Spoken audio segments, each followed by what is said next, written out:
Usted me sigue con la vista. Y me dijo, estas palabras son fieles y verdaderas. Y el Señor, el Dios de los espíritus de los profetas, ha enviado su ángel, ha enviado su mensajero para mostrar a los siervos las cosas que deben suceder pronto. He aquí, vengo pronto. Bienaventurado el que guarda las palabras de la profecía de este libro. Yo, Juan, soy el que oyó y vio estas cosas, y después que las hube oído y visto, me postré para adorar a los pies del ángel que me mostraba estas cosas. Pero él me dijo, mira, no lo hagas, porque yo soy consiervo tuyo, de tus hermanos los profetas, y de los que guardan la profecía de este libro. Adora a Dios. Y me dijo, no selles, no guardes las palabras de la profecía de este libro, porque el tiempo está cerca. El que es injusto, que siga haciéndolo. Sea injusto todavía, el que es inmundo, adelante, siga haciéndolo. Sea inmundo todavía, y el que es justo, no se desanime, practique la justicia todavía, y el que es santo, busque la santidad todavía, santifíquese todavía.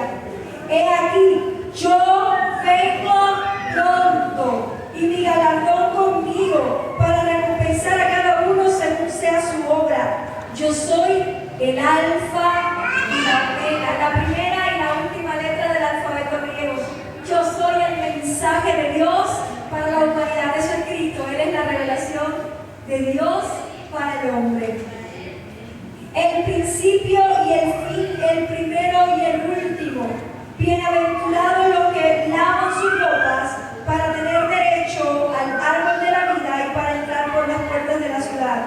Mas los perros estarán fuera, y los hechiceros, los fornicarios, los homicidas, los idólatras y todo aquel que ama y hace la mentira. Yo, Jesús, he enviado mi ángel para daros testimonio de estas cosas. ¿Dónde? En las iglesias. Yo soy la raíz y el linaje de David, la estrella resplandeciente de la mañana. Y el espíritu y la esposa dicen, ven. Y el que oye diga, ven. Y el que tiene sed, venga. Y el que quiera, tome del agua de la vida gratuitamente. Yo testifico a todo aquel que oye las palabras de la profecía de este libro. Si alguno añadiera a estas cosas, Dios traerá sobre él las plagas que están escritas en este libro. Y si alguno quitare de las palabras del libro de esta profecía, Dios quitará su parte del libro de la vida y de la santa ciudad y de las cosas que están escritas en este libro. El que da testimonio de estas cosas dice, ciertamente vengo en breve. Amén. Sí, ven, Señor Jesús. La gracia de nuestro Señor Jesucristo sea con todos nosotros. Amén.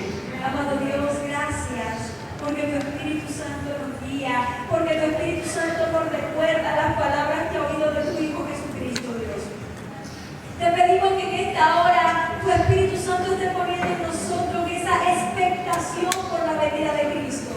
Que podamos, Señor, trabajar en pro de la santidad, en pro de la verdad, en pro de salvar almas, para que conozcan la verdad y no se pierdan y vengan al conocimiento y sean arrebatados el día de tu venida. Te damos toda gloria, toda honra y toda alabanza. Amén y amén. Dice el Señor esta tarde, ciertamente vengo en breve. Ciertamente vengo en breve. La venida del Señor no es por tardanza. Cristo viene pronto. Un mundo distorsionado donde se alzan tantas voces que traen mensajes destructivos para el hombre. A nuestro alrededor se escucha hambre, calamidades, muerte, destrucción, guerras, recesión económica. Todo eso se escucha a nuestro alrededor. Pero hay una voz poderosa que resuena desde los 4 puntos cardinales. Y es la voz de nuestro Señor Jesucristo que dice, ciertamente vengo en breve. Nuestro Señor Jesucristo se alza por encima de todas las otras voces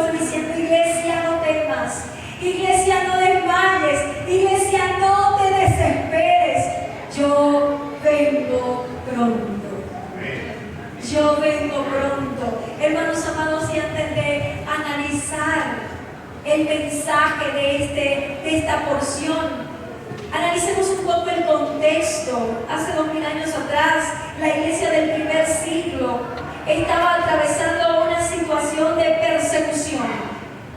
Domiciano se había autodenominado el Señor del imperio, pero el Señor significaba que era el Dios del imperio y demandaba la adoración.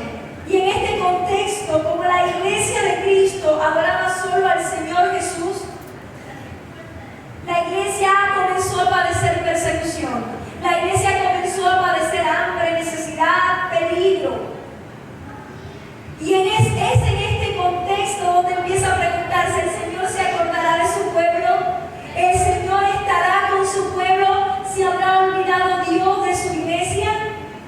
Esta iglesia ya va para abajo, esta iglesia se deshace, esta iglesia se destruye. Era lo que la iglesia del siglo I se preguntaba. Dios se olvidó, Dios ya no se acuerda de sus promesas. Había gran desánimo en la iglesia del primer siglo. Recordemos también que el apóstol Juan, que era el anciano supervisor de estas iglesias y se cree que era pastor en Éfeso, había sido llevado, desterrado a la isla de Patmos, isla rocallosa del mar Egeo, condenado a trabajos forzados por causa del testimonio de Cristo. Se cree que aproximadamente del 90 al 95, cuando fue escrito el libro del Apocalipsis, el único apóstol que quedaba vivo de los 12 y de Pablo era el apóstol Juan. Todos los demás ya habían padecido por causa del testimonio de Cristo. Entonces, hermanos amados, ¿qué futuro le deparaba a la iglesia? La iglesia estaba indecisa, estaba insegura, había un futuro incierto. Pero en medio de la tribulación, en medio de la aflicción, ahí es donde Juan recibe la palabra de Dios y le dice, Jesús le dice a la iglesia: no teman, yo estoy en control. No teman, yo tengo el control. Tened seguridad de que yo vengo pronto. Hay necesidad, hay persecución, hay carencias, pero yo estoy en control de la iglesia. Hermanos amados, y el libro del Apocalipsis más que nunca es pertinente para la iglesia del siglo XXI. Hoy más que nunca, y a veces sentimos temor al leerlo, porque todas las cosas que te dicen de las calamidades, los juicios, pero esa no es la palabra, esa no es la intención con la que el Señor Jesús habló a la iglesia. La intención es que en el juicio, en la tribulación, la iglesia no tema, porque va a ser preservada de la hora de la prueba que ha de venir sobre el mundo entero. La iglesia va a ser arrebatada. Jesús está en el control de su iglesia. Entonces, mis hermanos amados, lea el libro del Apocalipsis. Apropiese de la promesa de Dios y espere con orgullo, con alegría, con expectación la segunda venida de Cristo, porque para el mundo, para la humanidad rebelde es un tiempo de angustia, de tristeza, de tormento, pero para la iglesia es la esperanza bendita. Para la iglesia es la esperanza ¿de qué? De resurrección, porque vamos a reunirnos con todas aquellas personas que se nos han adelantado, pero que también serán resucitadas previamente al arrebatamiento. Porque el Señor consumará en el Espíritu Santo la obra que ha comenzado en nosotros, la perfeccionará en el día de Jesucristo, porque seremos enteramente santificados. Ya no habrá en nosotros una naturaleza pecaminosa que nos haga hacer las cosas que no le agradan a Dios. Tercero, también porque estaremos para siempre con Cristo, porque ya no habrá separación, porque Él será la luz, porque Él estará en nosotros. Dice que Él será la alegría de la santa ciudad.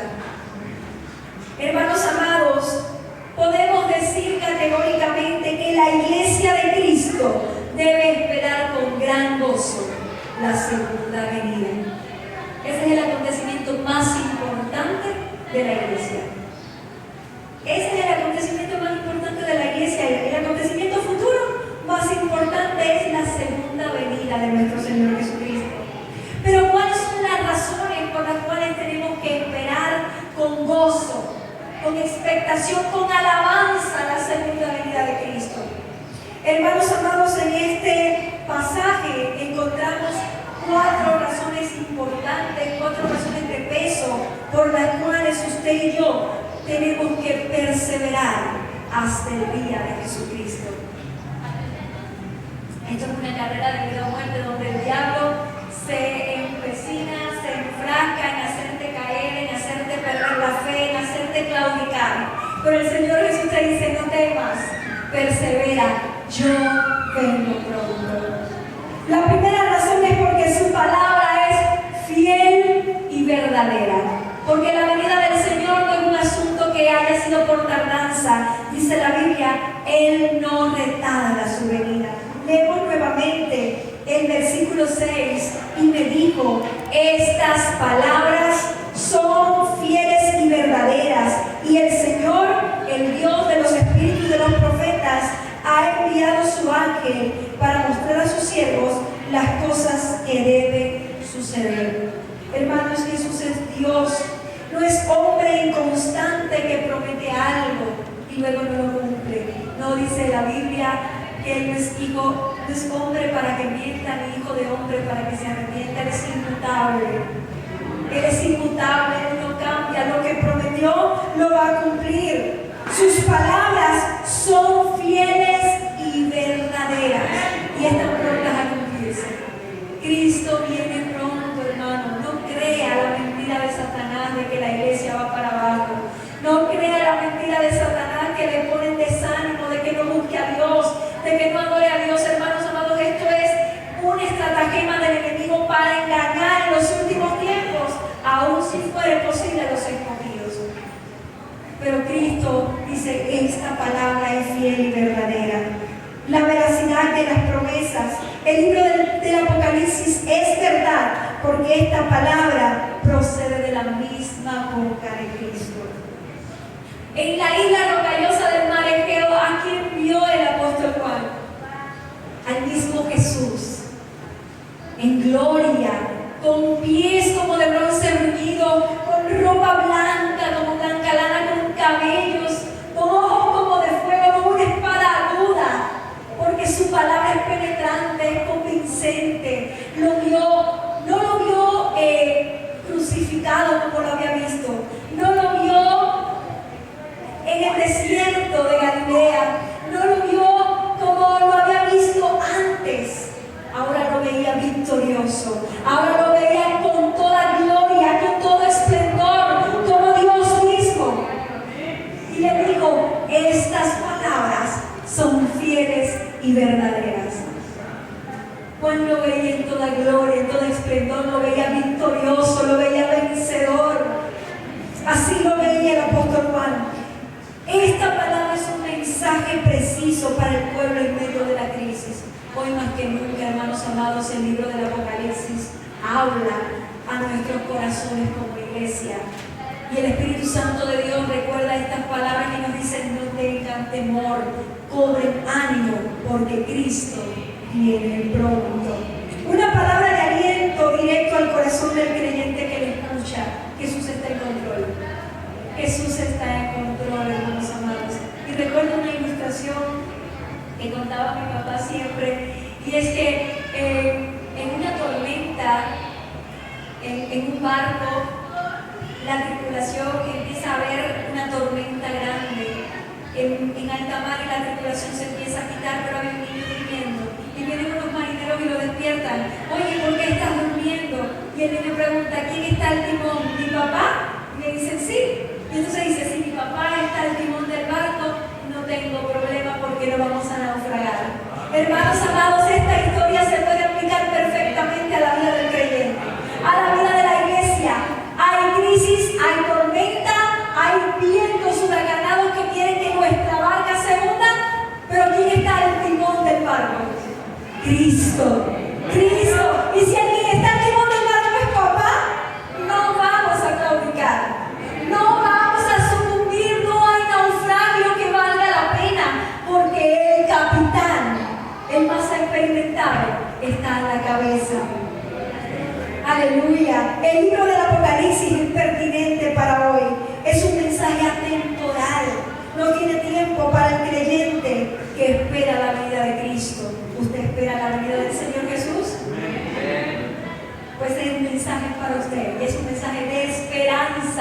La Biblia dice en este libro que Él secará toda lágrima.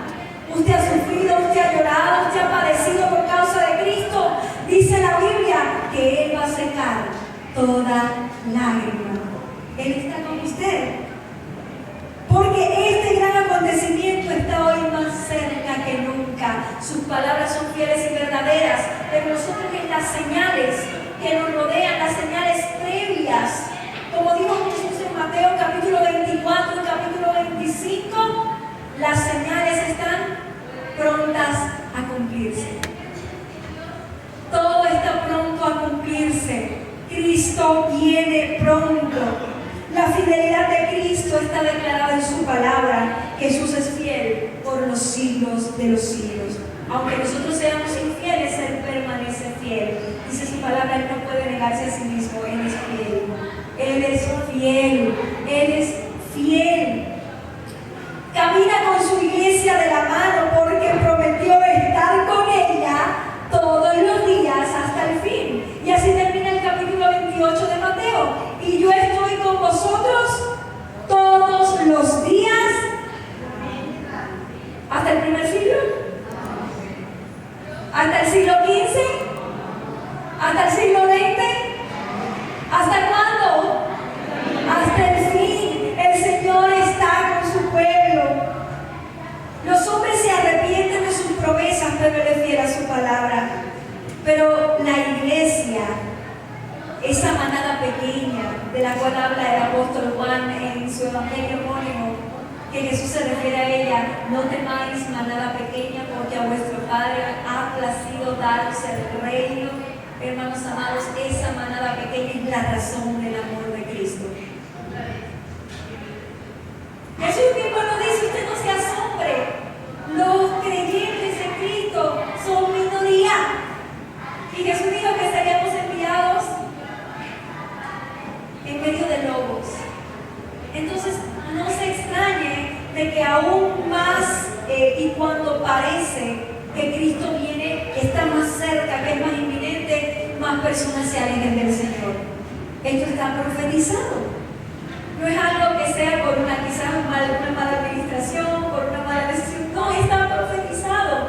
Que en los últimos tiempos, dice el propio Jesús, cuando el Hijo del Hombre venga, hallará fe en la tierra. Pero hay un remanente, hay una manada pequeña que espera el retorno de Cristo.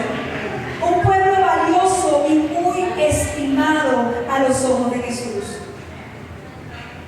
Usted es estimado, usted es estimada a los ojos de Cristo. Cristo viene por usted. La manada pequeña a la que el Padre le ha placido dar el reino, Lucas 12:32. Esa es la primera razón por la que debemos esperar el retorno de Cristo, porque Él no se ha olvidado de misión de fe. Él no se ha olvidado de su pueblo. Él está con su iglesia todos los días hasta el fin del mundo. La segunda razón la encontramos en Apocalipsis 22:10. Lo leemos rápidamente. Y me dijo: no selles las palabras de la profecía de este libro, porque el tiempo está cerca. El tiempo está cerca, hermanos amados. Cristo viene pronto. Cristo viene pronto. Cada día está más próxima nuestra salvación que cuando creímos. Cristo viene por su pueblo, de eso no cabe duda. Esa es la segunda razón. El tiempo está cerca. Si usted analiza las profecías, lea capítulo 24 y 25 del Evangelio de Mateo, usted se va a dar cuenta que lo único que falta para que suceda es el arrebatamiento. Que seamos arrebatados y que vayamos a las nubes con el Señor es lo único que falta, porque todo se ha cumplido. Hoy más cerca que nunca está la venida del Señor. Guerras en el Medio Oriente, Israel tratando de concertar el pacto con el anticristo y las naciones por la cuestión de la reconstrucción del templo. Todo se alinea, todo se perfila al establecimiento del sistema del anticristo, la falsa religión, la apostasía, los falsos maestros que tratan de desviar al pueblo del Señor. Todo se perfila hacia el gran acontecimiento, la segunda venida de Cristo. Las profecías, hermanos amados, están cumplidas. Las señales de los tiempos anuncian el inminente retorno de Cristo. El principio de dolores hacia el cual se aventura el mundo indica con toda certeza que Cristo viene pronto. El pecado ha llegado a su colmo hasta el punto de la generación de los días de Noé, que fue cortada por diluvio y no quiere arrepentirse. Estamos en esa generación que abiertamente desprecia, que abiertamente habla maldad, habla injusticia contra nuestro Dios y contra la iglesia, contra los santos. Esta generación es la generación más perversa. O sea, hace 20 años, 30 años atrás, hermanos, usted había visto tanta maldad, tanta violencia,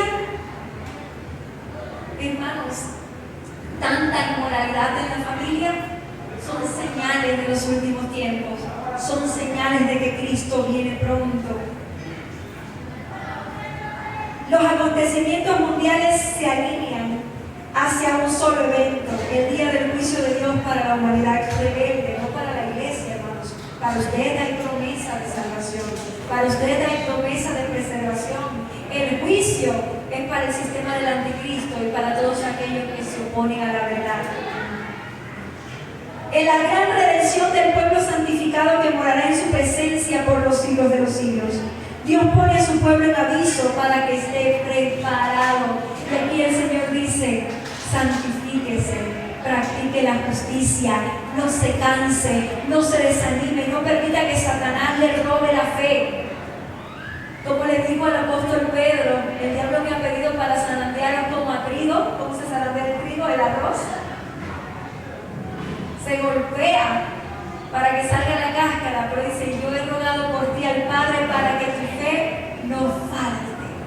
Hermanos amados, el Señor Jesús intercede por nosotros delante del Padre. El Señor Jesús está ahí para que nuestra fe no falte, y para eso también ha enviado al Consolador, el Espíritu Santo de Dios, que alienta a la iglesia. Los que son santos deben practicar la justicia. Es la hora de que la iglesia no claudique en la fe. Es la hora de que la iglesia se mantenga en la brecha. Cristo está a las puertas. El fin de los tiempos debe ser un elemento apremiante para que el pueblo de Dios complete la gran comisión en la cual fue llamada. Hermanos amados, la gran comisión, ¿cuál es? Hablar de Cristo, hacer discípulos. Ese es el propósito principal de la iglesia. Todas las actividades que hacemos son colaterales o contribuyen ¿a qué? A ser discípulos. No es una tarea del ministerio de evangelismo, del grupo de evangelistas, del pastor, del liderazgo. Es una tarea de cada creyente. Cada creyente está llamado ¿a qué? A ser discípulos que se parezcan a Cristo. Usted tiene la oportunidad con su familia, con sus vecinos, con las personas que le rodean en su trabajo. Usted puede hablar de Cristo. De hecho, es un mandato. Es la hora de que la iglesia se prepare. Porque los que no conocen el Evangelio serán juzgados en el juicio final. Hermanos amados, ¿se han puesto a pensar que nuestra familia que no conoce a Cristo, si muere sin Dios o si Cristo viene, le va a tocar el juicio? ¿Se había puesto a pensar en eso? Eso es una realidad. Si no aceptamos a Cristo, nos queda una horrenda expectación de juicio. No se quede con la verdad de Cristo para usted. Compártala, dé las buenas nuevas, proclame la verdad para que otros no se pierdan, sino que vengan al conocimiento de la verdad y sean arrebatados con Cristo para que no vayan al juicio eterno, hermanos amados. La labor de la iglesia consiste en ser luz en tanto el tiempo está cerca. Nosotros somos la luz del mundo, somos la sal de la tierra, somos esa ciudad asentada sobre un monte, la cual no puede esconderse. Cada vez que vengo de la Ciudad de México y veo Ecatepec, me acuerdo, eso es lo que dice la Biblia. ¿A poco de donde lo mire, usted ve Ecatepec? Sí, ¿verdad? Así es la iglesia no se puede esconder. La iglesia es esa ciudad asentada sobre montes. Somos la iglesia que habla la verdad, la iglesia que hace freno, que detiene la manifestación manifestación del anticristo. Todavía la iglesia está en la tierra, pues hagamos la obra a la cual Él nos llamó, hermanos amados. Predicar la palabra, que ninguna otra actividad, que ninguna otra faena, que ninguna otra labor nos desvirtúe el propósito y la comisión real de la iglesia, que es hablar, salvar las almas. Usted tiene la oportunidad, todo lo que le rodea, hable. Comparta, usted es un testigo de la palabra del Señor. Entonces, hermanos amados, esa es la segunda razón, porque el tiempo está cerca. La primera razón es porque su palabra es verdadera y lo que Él dijo se va a cumplir. La segunda es porque el tiempo está cerca. La tercera es porque su galardón se muestra en su reino justo. Hay recompensa, hay galardón, hay una corona de vida preparada para usted y para mí. Vamos a leer el versículo 12. He aquí yo vengo pronto y mi galardón conmigo para recompensar a cada uno según sea su obra. Hermanos amados, el Señor ha prometido darnos una recompensa, pero no trabajamos por esa recompensa principalmente, trabajamos porque el Señor nos salvó y somos deudores de la gracia. Pero hay una recompensa, hay un testimonio de la Rusia comunista en la Siberia, aquí sí puedo decir bien todo dónde fue. Hay un testimonio cuando el comunismo en la Siberia durante el periodo de la URSS, de la Rusia comunista, atraparon a un grupo de cristianos porque estaba prohibido hablar del Señor. Y a estos cristianos, los soldados rusos, los llevaron hacia un lago congelado en el invierno de la Siberia, que es el peor invierno de la Tierra, después de la Antártida, es el invierno de la Siberia. Y ahí le dijeron, nieguen a Cristo, se mueren. Y los cristianos dijeron, pues no vamos a negar a Cristo. Y le dijeron, pues ahora, en pleno invierno, van a tener que quitarse la ropa, y los obligaron a quitarse la ropa con rifles armados. Y los cristianos tuvieron que despojarse de sus abrigos y los obligaron a entrar al lago congelado, sin ropa. Y le decían, nieguen a Cristo o se mueren. Y los cristianos aguantando ahí, muriendo por hipotermia, pero hubo uno que levantó la mano y dijo, yo quiero negar a Cristo.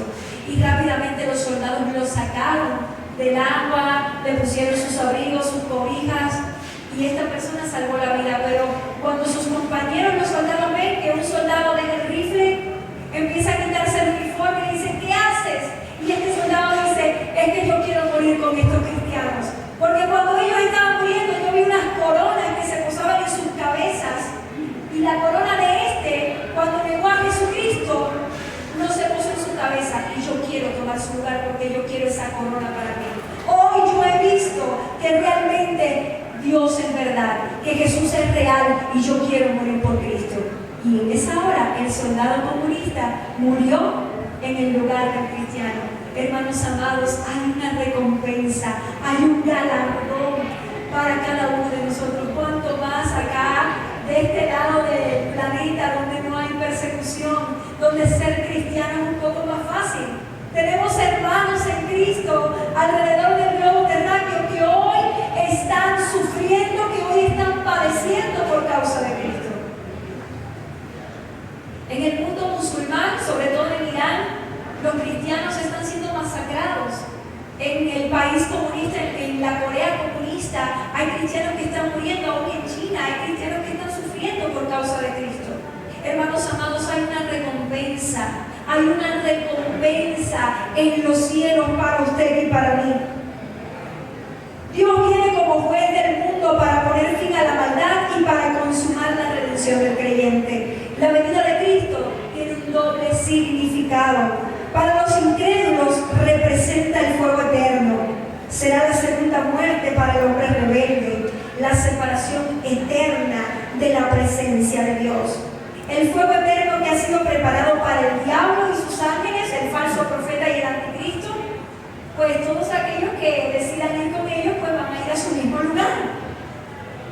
Pero para la iglesia significa la consumación de la redención. Los benditos de mi Padre entrarán en el gozo de su Señor. Como Jesús dice, ven pues fuiste fiel, en lo mucho te pondré. Entra en el gozo de tu Señor.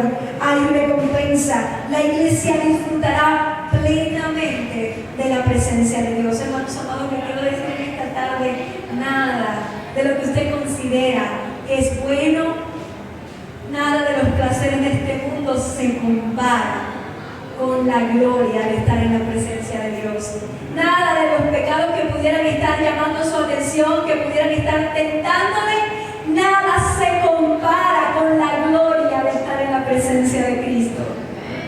Nada tiene comparación con estar en su presencia. Así que, hermanos amados, perseveremos hasta ese momento en que recibamos la corona de la vida, que ha sido reservada, que ha sido preparada para todos nosotros.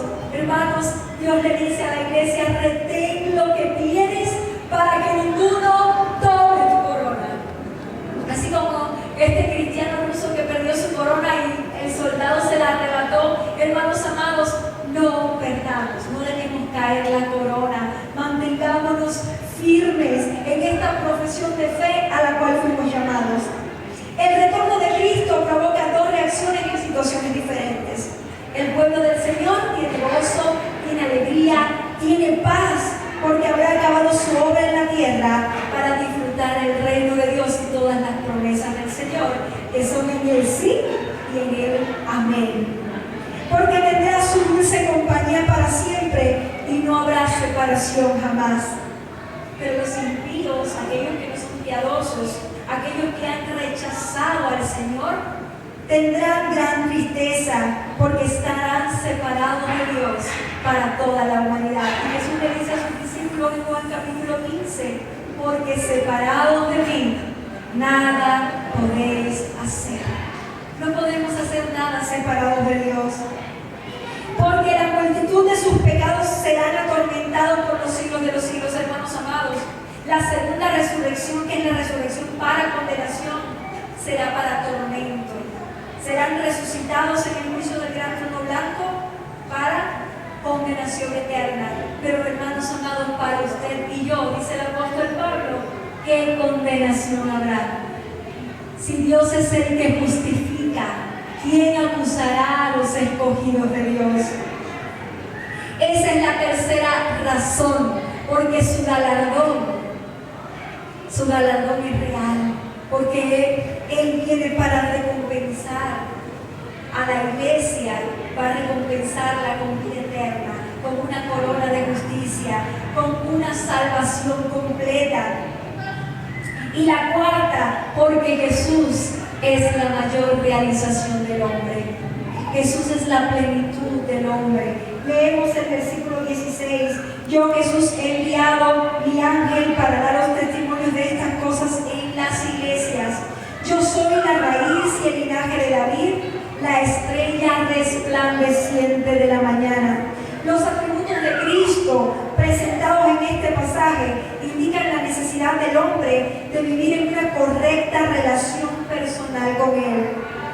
Jesús es el linaje y la raíz de David. Jesús es el ungido de Dios. En Jesús se cumplieron más de 300 profecías. Jesús es el ungido de Dios. Jesús es el siervo sufriente de Dios.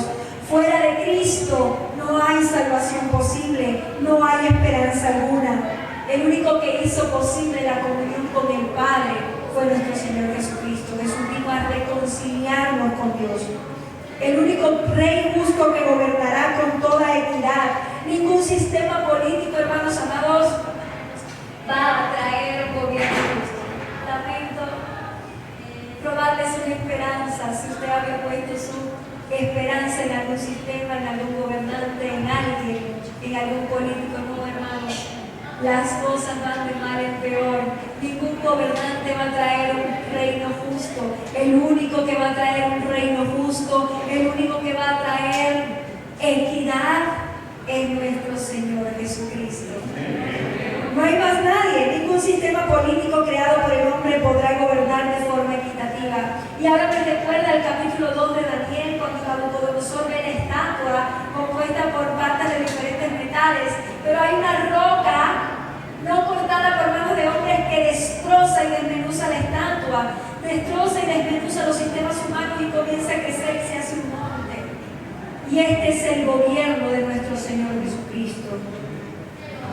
Solo Cristo puede hacerlo justamente porque ostenta los atributos constitutivos de Dios.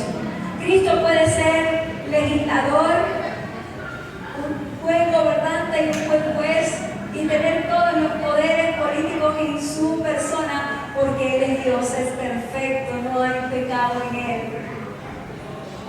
Aleluya. Jesús es la estrella de la mañana. La gloria o el esplendor que el hombre pueda tener se encuentra en Jesucristo. Fuera de Jesús, hermanos amados, no podemos lograr nada. Fuera de Jesús no podemos tener realización posible. Fuera de Jesús no podemos tener victoria. Cristo en nosotros es la esperanza de gloria. Es Jesús, es Jesús. Fuera de Él nada podemos hacer. El mayor amigo del creyente, el más valioso tesoro, es la presencia de Jesús. Un amigo que no traiciona, alguien que es fiel hasta la muerte, ese es Jesús. Los demás, los humanos, los hombres, lo van a decepcionar. Pero Cristo no lo va a decepcionar. Cristo es fiel. El honor del creyente es prestado. Todo el honor, toda la gloria, toda la buena imagen que usted pueda tener, le pertenece a Jesucristo. ¿No es de usted? No. Por tanto, el único que tiene que brillar en la iglesia es Jesucristo. Este es el lugar de honra del Señor, Jesús en el centro. Aleluya. La luz del mundo que iluminó al pueblo que caminaba en tinieblas, según Isaías 9:2. El pueblo que andaba en tinieblas vio gran luz, y a los que moraban en tierra de sombra de muerte, luz resplandeció sobre ellos. Hermanos amados, Cristo es la mayor realización del hombre. Cristo es la esperanza del ser humano. Solo en Jesús hay salvación, y fuera de Él nada vale la pena. Y esta es la cuarta razón por la que tenemos que esperar con gozo la segunda venida de Cristo, porque Él es la esperanza de gloria. Él es la esperanza del creyente. Hermanos amados, por tanto, en esta hora la voz de Cristo se alza sobre las otras, diciendo a su pueblo: vengo en breve. Este es un evento que genera gran gozo porque su palabra es verdadera. Si lo prometió, lo cumplirá, porque el tiempo de la promesa ya está cercano y se terminó la espera. Porque ejecutará su juicio con justicia y equidad, porque fuera de Él nada podemos hacer. Por tanto, hermanos, respondamos a su gran llamado de la misma forma en la que lo hizo el apóstol Juan. ¿Cuántos podemos decir en esta hora amén? Sí, ven, Señor Jesús. Amén. Sí, ven, Señor Jesús. Tu iglesia te espera.